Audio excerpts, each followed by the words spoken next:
UFC 310, Alejandro Pantoja defends the flyweight belt against Kai Asakura in the main event of the last pay-per-view of the year. We have a lot of great fights on this card, start to finish. I'm going to go ahead and give you guys the breakdown. If you don't mind, hit the like button, hit subscribe. I'm going to be giving you the picks and predictions from each fight on this card. And before we dive into it, I do just want to ask you guys to do me that quick favor. The like goes a long way, as well as the subscribe. Turn on those post notifications so that you can see all of the future content we have coming for the end of the year. And then we're going to start 2025 strong. I really appreciate all the support I've received over the last couple of months, and I can't wait to keep breaking down these fights with you guys and making money. On the 7 cards that I have broken down for you guys over the last couple of months, we are up 25 units to date, and I look to continue to extend that and stretch into the 2025 new year with more than 25 units in profit. So let's get ready to lock in, and without further ado, we'll go ahead and jump into the first fight of the night. Starting off UFC 310, we have a heavyweight matchup between Kennedy Nzechukwu and Lucas Brzeski. And for me, this one I'm not going to waste much time on. I like Kennedy Nzechukwu at heavyweight, even though I struggle saying his name. I really do like him up the weight class. He's a tall fighter, 6'5". His frame fits in nicely at this weight class. He doesn't have to kill himself to cut down to 205. Not that he really was in the first place. But the one concern I do have for Nzechukwu is he has not known for having the toughest of chins, even in the light heavyweight division. But I do think what the problem is going to be, especially against someone like Lucas Brzeski, is the speed. Lucas Brzeski is someone that does have good takedown defense, and it's not easy to hold him down. Where we have seen Kennedy Nzechukwu get a couple subs, his primary path to victory is his hands, and I think that he's going to look like the much sharper striker in this matchup. Not that it's a very bold prediction at minus 600 odds. It is very hard to bet on, but the pick will be Kennedy Nzechukwu for this fight. Up next, we have a matchup between Clay Guida and Chase Hooper, and I myself am a huge Clay Guida fan, so it's not easy to make this prediction when Chase Hooper is nearly a minus 1200 favorite, and he has every right to be. Clay Guida in this matchup is every weakness that he has is Chase Hooper's strength with the very strong jiu-jitsu game. Clay Guida is normally using his wrestling base and extreme toughness to close the distance and get in on some takedowns. But if anything, that's where Chase Hooper shines. And not only that, but I think Chase Hooper's takedown defense is going to shine here as well. I think he's going to be able to piece Clay Guida up on the feet and unfortunately probably get a finish in the early rounds of the fight. That being said, if Clay Guida's toughness has surprised me before, and if you guys haven't, do yourself a favor and watch the Clay Guida versus Diego Sanchez war. It is phenomenal, and it will make you guys a Clay Guida fan, but unfortunately, I don't think this fight will. Chase Hooper is going to probably get the easy win in this against a 42-year-old Clay Guida, who he has already beat in a grappling competition. When you add striking into the mix, I don't think that it favors Clay Guida. So Chase Hooper as a pick, but I probably won't touch it at a minus 1200 line. On to the third fight of the night, we have a matchup between Michael Chiesa and Max Griffin. And for this one, this will likely be my first dog that I bet on of the card. He will be the pick for Michael Chiesa, the 3-year younger fighter. And in my opinion, even though he has a few less fights in his pro MMA career on record, I do think that he has fought the higher level competition, and he has relatively stayed at that 15 to 20 ranked welterweight in the world and continued to fight guys that are, I don't want to call him a gatekeeper, but those up and coming guys, he kind of fits into that mold. Where Max Griffin, on the other hand, he has had about the same record on a little bit weaker competition. Now, Max Griffin has had some tough fights, and I do think that he will look better on the feet in this matchup. That being said, I don't trust that he'll be able to stuff the takedowns from Michael Chiesa, who I do think that both of these fighters are nearing retirement, to be fair, but I think is the slightly fresher fighter in terms of how much damage has been taken. It wasn't a great look with how he, cowered to some of those shots from Kevin Holland. But what I will say is that the grit and the determination that he showed against Tony Ferguson to get that takedown is going to be the same level of determination that I think he will see in this fight against Max Griffin. So give me Michael Chiesa for the win, probably by sub or decision in this spot. On to the next matchup of the night. We have a bout between Cody Durden and Joshua Van. And for me, I'm kind of surprised to see them give Joshua Van as someone as tough as Cody Durden this quickly after the Charles Jourdain adversity that he faced a couple fights ago. That being said, Edgar Shirez is not an easy matchup either, a very tough fighter, and Joshua Van came out there and looked very strong against Edgar Shirez. The only thing that's surprising to me is that after you beat a fighter like Cody Durden, then you're only matched up against ranked opponents. And someone who's young, like 23-year-old Joshua Van, I could see that being a potential problem in future fights. But that being said, I think that he does have a good matchup in this spot. Someone that's a brawler like Cody Durden is going to really have a hard time defending the body shots and the high volume that Joshua Van throws. I don't think that Cody Durden's chin and specifically his body strength is going to be able to take the shots that Joshua Van delivers. He is phenomenal at ripping the body, and to me, I can almost just foresee that being the shot that puts Cody Durden down. And I am going to be betting on this fight. Maybe not by KO, but Joshua Van is the side on this matchup for me. On to the last fight of the early prelims. We have a middleweight matchup between Chris Weidman and Eric Anders. And this fight was previously scheduled at 309. Did fall through because of Eric Anders having an illness, so no major injury. They rebook it a month later here on UFC 310. And I'm not going to waste too much time breaking this one down. Chris Weidman is the pick for me on this one. And if you want to hear a little bit more of my preview and breakdown, go ahead and check out my UFC 309 video where I do give my full analysis on this fight. But I'm not going to waste much time as I've already done this one before. So we'll move to the first fight of the prelims in a matchup between Randy Brown and Bryan Battle. And this is going to be one of my favorite fights on this card. I am a big Bryan Battle fan. I do think that he is on an absolute rocket ship to the top of this division. And unfortunately, I think Randy Brown is going to be his next victim. I am a fan of Randy Brown as well, and I think that he looked really solid in his last performance against Zaleski dos Santos, which is not an easy fight, but he was able to keep him at range and really just kind of counter-strike whenever Zaleski dos Santos put pressure on him. With Bryan Battle, he is a couple inches shorter than Randy Brown, but that 77-inch reach is really going to be hard to keep at distance. And I think Bryan Battle has the perfect amount of pressure in this fight, especially as the rounds get later. Bryan Battle is a dog that just continues to get better. And I think where Randy Brown may start strong in this matchup, I really trust Bryan Battle to get it done. I may even bet Bryan Battle by KO, which is not an easy feat against Randy Brown. But just the absolute sheer dominance in Paris against Kevin Jousset, who I think is arguably a better striker than Randy Brown, was just too much to ignore. And I will be betting Bryan Battle in this spot, as he is my pick in this first fight of the prelims. On to the next fight, we have a matchup between Movsar Evloev and Aljamain Sterling. And just being honest, the positioning of this fight on this card feels extremely disrespectful. It shows that the UFC does not respect its wrestlers. Not that they haven't shown that before already, but I do think this fight should be at the very least the featured fight on the prelims, the main event of the prelims. Maybe not the main event, let me rephrase that, but like the main fight on the prelims, or at least an early fight on the main card even. Aljamain Sterling, a former champion, taking on an undefeated prospect in Movsar Evloev. I really don't see how this one is this far down on the fight, as to me it's one of the most intriguing matchups on this card. I do think that Aljamain Sterling is going to be the pick on this one.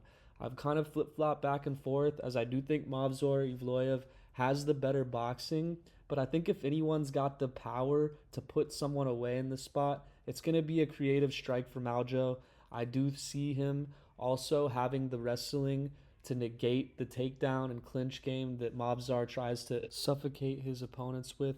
And I think that's going to give Aljo an advantage later on in the fight, as we've not seen someone keep the distance from Movsar early enough to know how he looks when his cardio is actually tested from a striking or a proper grappling matchup. So that being said, I'm going with the former champ Aljo to get a huge dub here early on this card. On to the next fight, we have a matchup between Vicente Luque and Themba Gorimbo. And I know when you look at these ages here, you're looking and thinking that these two fighters have probably absorbed the same amount of damage in their career, or at least that's what I've noticed a lot of people do in this MMA world and community. But what they may not realize is that Vicente Luque has had a career of wars. As you can see on his record, 33 fights, and we really saw some of that damage take effect on him in his last matchup against Joaquin Buckley. The second he got stung, you just kind of saw him cower up and give up and not really, fight for a position. He got dropped, and in someone like Vicente Luque, who's great on the ground, we just saw him shell up and let Joaquin Buckley finish and ground and pound him. And I think that we could see a similar thing happen here, where Themba Gorimbo has only about half as many pro fights that Vicente Luque has. He's absorbed even less than that in damage. And I think Themba Gorimbo here is a rising star as well. If you're not familiar with him, he is The Rock's favorite fighter, the guy that The Rock heard was, living out of his car and training, and he was homeless fighting in the UFC. The Rock ended up buying him a house, and I'm sure a lot of you have seen that story and will now recognize him. I think they're giving him a very winnable matchup against Vicente Luque. And I'm not to disrespect the veteran, as I do think that he, in his prime, was one of the most well-rounded welterweights in the world. I do just think that Themba Gorimbo, at this time in his career, is the sharper striker on the feet, and I do think that he's also the tougher fighter. As Vicente Luque has already had some serious injuries like brain bleeds and knee surgery, and I don't think that he's going to be able to take the kind of fight that Themba Gorimbo brings to people, which is a grinding, long, grueling 3-round war he is willing to go to. I don't see Vicente Luque making it unless he's on his back heel running the whole fight, or if he can get some kind of dominant grappling position. But I think we'll see Themba Gorimbo, ready to handle it, training at Extreme Couture, which is a gym that's, been housed by champions. So I think that he's really doing the right thing in Vegas, and his whole life is dedicated to it right now. So we're going to see Themba Gorimbo shine here. He will be the pick for this Saturday. On to the featured fight of the prelims. We have a matchup between Dominic Reyes and Anthony Smith in a battle of the veterans at the light heavyweight division. And Dominic Reyes may have to be the pick on this one, unfortunately, but I promise you, you will not be seeing me touch minus 360 with the 10-foot pole, as especially against someone that's tough like Anthony Smith. Even though Anthony Smith has looked very slow, inefficient on the feet, he is a fighter that can just kind of hang in there, and when you're least expecting it, or when you take that foot off the gas for 1 second, he locks up a guillotine, or he gets to the back and can get a choke or a advantageous position to ground and pound. And at plus 270, even though I think he's probably going to lose this matchup, it might be worth sprinkling on. Anthony Smith is just that fighter that wins the fights that you least expect him to and loses the fights that you think are a layup matchup for him. And this one I don't think is a layup matchup for him, but I promise you Dominic Reyes is severely mispriced at minus 360 after he came out and got that first round finish in his last time out. We're not going to see that against someone like Anthony Smith, or at least I'll be very surprised if we do. So I'm going to go ahead and go with Dominic Reyes as the pick for this one. But for the gambling perspective, make sure you tune into Friday's video, because I really think we're going to see some value on the Anthony Smith side. On to the first fight of the main card. We have a great matchup between Nate the Train Landwehr and Doo Ho Choi. The reason this one is opening the card is because it's going to be a certified banger no matter what happens in this matchup, and I really could see this one going either way. For the pick, I'm going to have to go with Nate the Train. I do think that he's going to be able to, get the more advantageous striking positions, and I just think that no matter what you hit him with, he's able to keep coming at you. Obviously, you're thinking at 36 years old with the wars that he's had, he's probably due for someone to chin him and put his lights out. But I just don't know that Doo Ho Choi is going to be able to do that in this position. And if he does, it'll probably be early on in the fight. So if you're looking to kind of get that one, bet on Doo Ho Choi. You may look at a round 1 or 2 finish. But I do think that Nate is going to be able to survive. I could see this one going over a round and a half, which is where it's at. But not to give away too much of the betting preview and prediction show, I do think that Nate is going to be the pick for this one, even though it's not a very confident pick. On to the next fight, we have a matchup that makes absolutely no sense to me between Bryce Mitchell and Kron Gracie. Kron Gracie losing his last two UFC matchups to unranked fighters, and yet somehow he gets a ranked Bryce Mitchell, who is coming off of a disappointing performance where he got absolutely starched by Josh Emmett, and like knocked out in a scary way. But in this matchup, I think that we're going to see a strong bounce back. Is I have just not been impressed with anything Kron Gracie on the feet, except maybe his chin and toughness. I do think that maybe Bryce Mitchell, though, will be able to put together enough boxing volume that he might be able to get a KO finish here. That being said, I'm probably going to stay away from this one betting, even though, unless I hit Bryce Mitchell inside the distance, which now as I'm talking about it to you guys does sound pretty enticing. But we'll leave that one for Friday's video. Regardless of what the bet is, the clear pick in this is Bryce Mitchell, and I see absolutely no way that Kron Gracie gets this done other than catching a lucky submission by an undisciplined takedown from Bryce Mitchell.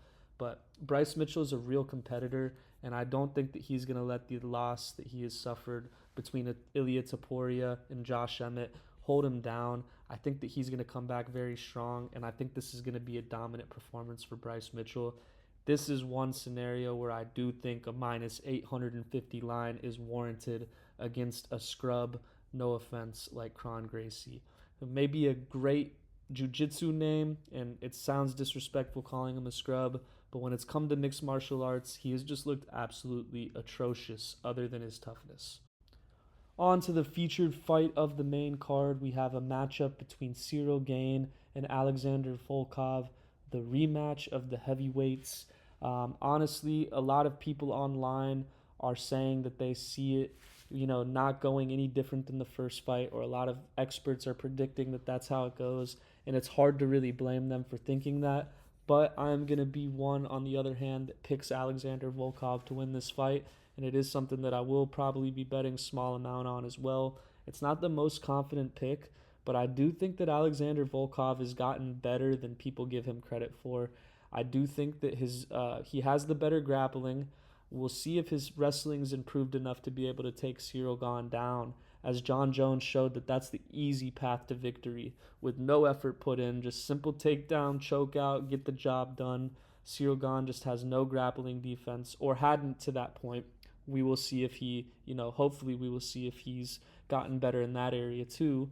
If not, I do think that Alexander Volkov's length and the jab is going to be enough to keep Cyril Gane at bay.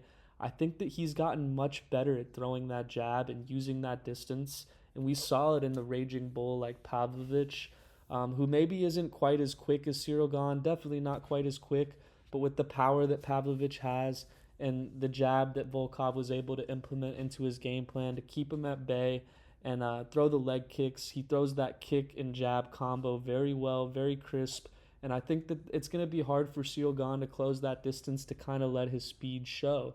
And if he does, he may be leaving himself vulnerable to a takedown.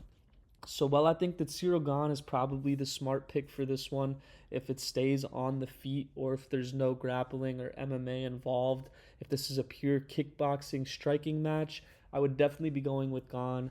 But all things considered, I think that it's probably a 50-50 fight. And if they fought 10 times, Gane would win 5, Volkov would win 5 in my opinion. And I'm going to go ahead and trust the coin flip odds at plus 300 nearly for Alexander Volkov to go in and get this one done. He will be one of my bigger underdog picks of this week. On to the co-main event, what many people are calling the people's main event of UFC 310. We have a welterweight matchup between two of the top prospects in the division in Shavkat Rakhmonov and Ian Machado Gary. Ian Machado Gary taking this fight on semi-short notice. Was supposed to be the main event next week against Joaquin Buckley in Tampa, but when Bilal Muhammad pulled out of the championship fight against Shavkat Rakhmonov, Ian Machado Gary was willing to step up. And honestly, props to both of these guys, because Rakhmonov could have definitely pulled out and just waited for Bilal, but Rakhmonov likes to stay active. And I do think that Rachmanov is going to have a tough test in this one. If I do have to pick a side, which I do because it's the preview and prediction show where I do pick a side in every fight, I would lean Shavkat Rachmanov, but I think it's more of a coin flip fight and kind of a similar situation to the Cyril Gane and Alexander Volkov, minus the rematch part. But I think Ian Machado Gary at plus 300 is an extremely enticing price tag, and I think that Rachmanov should not be that wide of a favorite. A lot of people are pulling up, the video Ian Machado Gary saying that Rachmanov choked him out in practice, but I don't think that that holds much weight to it, as we hear all the time of people beating champions in practice only to, come out and get starched by the champ who, not that Machado's the champ or a contender. He is a contender, but what I'm saying is that people restrain in practice. People are trying to learn and try new things, and I don't think that Shavkat, the fact that Shavkat, supposedly choked him out is saying much, especially when Ian Machado Gary is so proudly owning it. I think that there's a reason to that, and I do think that if Ian Machado Gary can win the grappling battle, and not offensively, but I mean the defensive battle, and get back to his feet, I think that this fight is going to be more on his side than Shavkat's when it comes to striking. So that's the matchup that we're going to need to look at, is if Ian Machado can stuff those takedowns and keep this a striking match. I think Machado might be the faster fighter, and we have seen his cardio tested late into fights, as he looked good against MVP, and he's won some really hard-fought decisions against guys, where Shavkat gets those finishes. And there's question marks about what happens, for me at least, if Shavkat doesn't get those finishes. Not that a gas tank's really ever been a problem for him, but I wonder if Ian Gary can test it. So, not to confuse you guys, the pick for this video is going to be Shavkat. He will go on my graphic as the stamped pick for the Funk and Flex co-main event of the week. But that being said, don't be surprised on the Friday breakdown when I give Ian Gary on my betting card, because that plus 300 number is way too enticing. On to the main event of UFC 310, the last pay-per-view of the year. We have a flyweight title bout against Alejandro Pantoja and Kai Asakura. And guys, I'm just going to be honest, I don't really have a strong lean in this fight. For the pick's sake, I'm going to go Alejandro Pantoja. And not to sound like a broken record, I think the value may be on Kai Asakura, who a lot of people, aren't familiar with unless you're living in Japan, where he's an absolute superstar already over there. From the Rising Fight organization, he has fought a lot of tough competition, Bellator champs. In fact, the last guy that he fought was a former two-time Bellator champ, and he looked very dominant in it. And not only did he look dominant, but the guy's a wrestler, and his name is slipping my head right now. Someone drop it in the comments below if you see this and you can think of the Bellator fighter that he was fighting. I'm going to look it up when I'm done recording either way, but someone drop it in the comments if you beat me to it. Kai Asakura was able to stuff the takedowns. And the reason I bring that up is because I think that's going to be a huge matchup in this fight, or a huge, game plan for Alejandro Pantoja, is to get this fight to the ground and test the grappling of Kai Asakura, which has looked pretty good. But more than that, his takedown defense has looked elite. And I wonder if Alejandro Pantoja can't get him down to the ground, if Kai Asakura is going to be able to catch a crazy strike that we see, the power that he has, at 125. And not only, I talk about the former Bellator champ, the Bellator champ was a 135-pound fighter, which is why you see on this graphic, Kai Asakura went up to 135 pounds and stuffed those takedowns.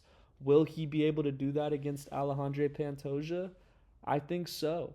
And not only that, but he has dangerous knees and elbows, and he's used to fighting the rules of grounded opponents that they just changed in the UFC. So I think that this matchup may surprise a lot of people.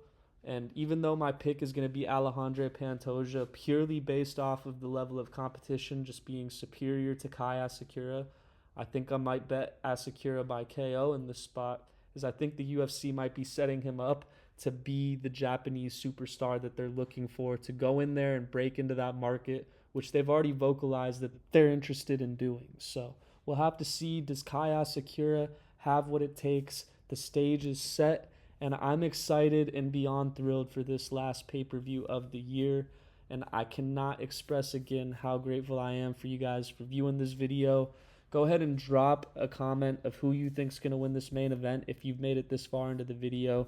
Smash the like button, run up the subscribes. I cannot express again to you how much it means to me, for all the love and support. And we're going to continue to grow this channel and platform and continue cashing tickets. So follow me at Funk and Flex MMA on Instagram, and keep an eye out for the Friday betting breakdown. Like I said, I see a lot of value on this card, so let's get ready to take some money from these sports books.